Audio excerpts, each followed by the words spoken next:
জীবনে কঠিন সময়গুলোতে নিজেকে গোপন রাখাই ভালো। নিজের দুঃখ কষ্ট কাউকে না দেখানোই উত্তম।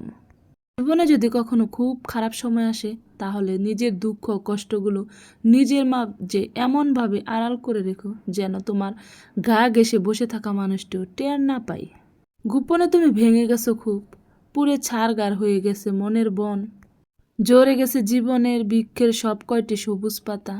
শক্ত হও, নিজেকে নিজেই বোঝাও যে এত সামান্য বাতাসে জড়ে যেতে নেই, ভেঙে যেতে নেই। এমন হালকা আঘাতে কান্না পেলে একা একা গোপনে কাঁদো, তবু নিজের দুঃখ কতগুলো ক্ষতগুলো কাউকে দেখানো যাবে না। মনে রেখো যে নিজের জন্য আলো হতে পারে না, পৃথিবীর সমস্ত আলো মিলেও তাকে পথ দেখাতে পারে না। জানোই তো মানুষ বড় নিষ্ঠুর, ভেঙে যাওয়া মস্কে যাওয়া দেখলে ঢিল মেরে আরও বেশি ভেঙে দিয়ে পাই। পৃথিবীতে বড় ওষুধ হলো হাসি, আর বড় সম্পদ হলো বুদ্ধি। শক্তিশালী হাতিয়ার হলো ধৈর্য, এবং উত্তম সুরক্ষা হলো বিশ্বাস। তাই কারো উপরে বিশ্বাস না রেখে নিজের উপরে বিশ্বাস রাখো, নিজেকে ভালোবাসো। সত্যি বলতে কি জানেন, অতিরিক্ত ইমোশনাল মানুষের জন্য এই দুনিয়াটা খুবই কঠিন। এরা অল্পতেই কষ্ট পায়, আবার অল্পতেই খুশি হয়ে যায়। কেউ বকা দিলেও এদের কান্না পায়, কেউ ভুল বুঝলেও কান্না পায়, কারো উপর বেশি রাগ দেখাতে গিয়েও কান্না এসে যায়। কান্না আসলে কি কাঁদা যায়? চেপে রাখতে রাখতে হয়, কাউকে বোঝানো যায় না। একা কথায় ইমোশনাল মানুষের দুঃখই শেষ নাই। কষ্ট, শত অভিমান, শত সব কিছুই নিজের ভিতরে লুকিয়ে রাখতে হবে। আসলে কি মজার ব্যাপারটা হলো, আপনার পুরো গল্পটা কেউ জানবে না, কেউ জানতে চাইবে না, তবু আপনাকে জাজ করবে। কথা না বললে ভাববে অ্যাটিটিউড, না মিশলে ভাববে অহংকারী, একটু মিশুকে হলে ভাববে গায়ে পড়া। আপনি যদি কোনো সামাজিক অনুষ্ঠানে না যান, তাহলে ভাববে আপনি অসামাজিক। আর যদি আপনি সব সামাজিক অনুষ্ঠানে যান, তাহলে ভাববে ওই তো খেতে চলে এসেছে। মানুষের মন বোঝা খুবই কঠিন, কখন যে কে কি বলে ফেলবে এটাই বলা যায় না। তাই আমি মনে করি কারোর সাথে কোনো কিছু শেয়ার না করাই ভালো, নিজের কষ্টগুলো নিজের কাছে রাখা ভালো, কারোর সাথে এত মিশা না ভালো, একা একা চলা ভালো, তাহলেই ভালো থাকা যায়। ইফতারিতে আমি হালিম বানাচ্ছি মুরগির মাংস দিয়ে। প্রতিদিন তো দেখা গেছে যে কয়েকদিন খাইলাম ভাজাপুরি, খিচুড়ি খাইলাম, রুটি খাইলাম। তো আজকে ভাবতেছি যে হালিম রান্না করি, রুটি দিয়ে খাওয়া যাবে। তো আজকে আমি হালিমটা রান্না করতেছিলাম মুরগির মাংস দিয়ে, আর ভাবতেছি যে একটু অন্যরকমভাবে রান্না করি, গাজর আর আলু মিক্সড করি, তাহলে রুটি দিয়ে খেতে কিন্তু ভালোই লাগবে। আমি কিন্তু কখনো এভাবে রান্না করি নাই, আজকে ফার্স্ট টাইম, দেখা যাক কেমন লাগে। তো রান্না করার পরে দেখি যে না, অনেক মজা হয়েছিল, আর রুটি দিয়ে খেতে কিন্তু অনেক ভালোই লাগছে। আমার ছেলে প্রথমে বলতেছে তুমি এগুলো কি দিচ্ছ, এগুলো তো দেয় না হালিমে। আমি বলতেছিলাম যে না আসলে দেখি কেমন লাগে। তো ভালোই লাগছিল। তো আমি তার জন্যই ছোটো ছোটো কুচি কুচি করে কেটে নিচ্ছিলাম আলু, গাজর, আর এইগুলা দিয়ে আজকে আমি হালিম রান্না করব।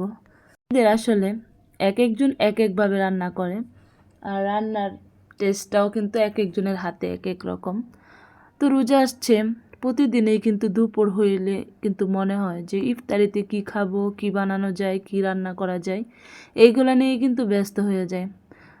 মাথায় খালি ঘুরপাক খায় যে কি রান্না করা যায়, আজকে কি খাওয়া যায়। আর ভাজাপুরি তো প্রতিদিন ভালোই লাগে না, এমনিতেও গ্যাস হয়ে যায়। আর তার জন্যই ভাবি যে এক একদিন এক একটা আইটেম খেলে ভালোই লাগবে। তার জন্য আমি আজকে হালিম রান্না করতেছিলাম এই সবজিগুলো দিয়ে। অনেকে হয়তো বা হাসবেন যে সবজি দিয়ে আবার কিভাবে হালিম রান্না করে, কিন্তু এভাবে রান্না করে খেয়ে দেখেন, অনেক মজা হয়, অনেক ভালো লাগে। সাথে অনেক কিছু অনেক কথাই শেয়ার করি। তো আরেকটা কথা বলতেছি, যারা কাউকে হারিয়ে ডিপ্রেশনে আসো, এই গল্পটা তাদের জন্য। একটা পাখি আল্লাহর কাছে বিচার দিছিল যে আল্লাহ, আমি খুব কষ্টে আমার ঘরটা বানিয়েছিলাম, তুমি তুফান দিয়ে ঘরটা ভেঙে দিলে, কেন করলে এমন? তখন আল্লাহ উত্তরে বলছিল, তুমি যখন ঘুমাচ্ছিলে একটা সাপ ঘরে ঢুকছিল তোমায় খাওয়ার জন্য, তাই আমি তুফান দিয়ে তোমার ঘরটা ভেঙে দিলাম। আমাদের জীবন থেকে কিছু মানুষ কেড়ে নেই, এই জন্য তারা আমাদের ক্ষতির কারণ না হয়। আলহামদুলিল্লাহ, একমাত্র আল্লাহ পাকই উত্তম পরিকল্পনাকারী। আমি এখানে এই যে হালিমটা বসিয়ে দিছি, আর এখানে আমি রুটি বানাচ্ছিলাম। রুটি দিয়ে হালিম দিয়ে আজকে ইফতারি করব। আর হালিমটা কিন্তু আরেকটু ঘন হতে হবে, তার জন্য জাল করতেছিলাম। আর আমি রুটি বানাতে আসছি, আমার ছেলেটা কিন্তু অনেক ডিস্টার্ব করতেছিল। সে আসা পরে চুপচাপ বসে বসে দেখতেছে আর বলতেছে, তুমি কি রান্না করতেছ? বলতেছিলাম হালিম। তখন খুশি হয়ে বসে আছে, চুপচাপ দেখতেছে আমি কিভাবে রুটি বানাই। আর আমি যখন রান্না করি ও কিন্তু সবসময় এমনই করে, এসে দেখা গেছে কোনো একটা কাজে হেল্প করবে, নয়তো একটু দুষ্টামি করা শুরু করে দিবে। যখন আবার ভালো করে বুঝিয়ে বলি তখন কিন্তু সে মানে ভালোই, কোনো কিছু করবে না, ঠিক ফোনটা নিয়ে চলে যাবে আর নয়তো দাঁড়িয়ে দাঁড়িয়ে দেখবে। কিন্তু খেতে কিন্তু ভালোই লাগে, বাট রুটিগুলো বানাতে প্রচুর কষ্ট হয়, কারণ এই যে নিচু হয়ে বসে থাকা লাগে। আর আমার এই 2-3 দিন যাবৎ এমন মানে অসুস্থ শরীর, কোনো কাজ করতে ভালো লাগে না, অনেক খারাপ অবস্থা। আর তার জন্যই তো রুটিগুলো বানিয়ে ফেলছি, বেশি বানাই নাই, কারণ বসে থাকতে পারতেছিলাম না, রুটিগুলো সেঁকতেছিলাম।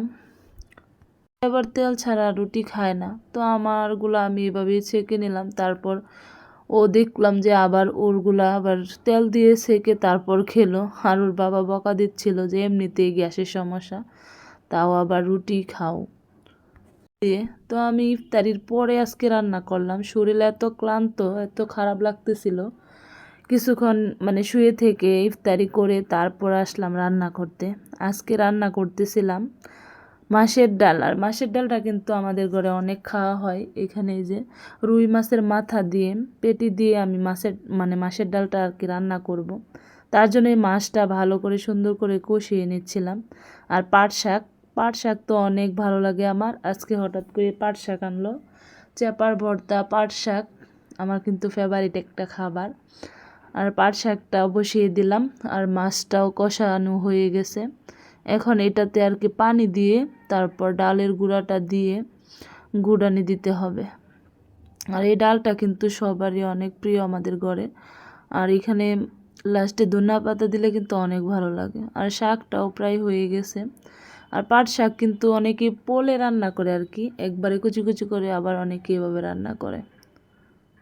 তো ইফতারিতে কিন্তু আজকে যে আমাদের খাবার ছিল এগুলা: হালিম, রুটি, জিলাপি, তারপর হচ্ছে সালাদ, শরবত, খেজুর, মাছ ভাজা, এগুলা খাওয়া দাওয়া করা হয়েছে।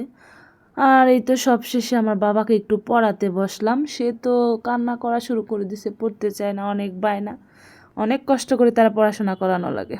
যাই হোক, সবাই ভালো থাকেন, সুস্থ থাকেন। আল্লাহ হাফেজ, আসসালামু আলাইকুম।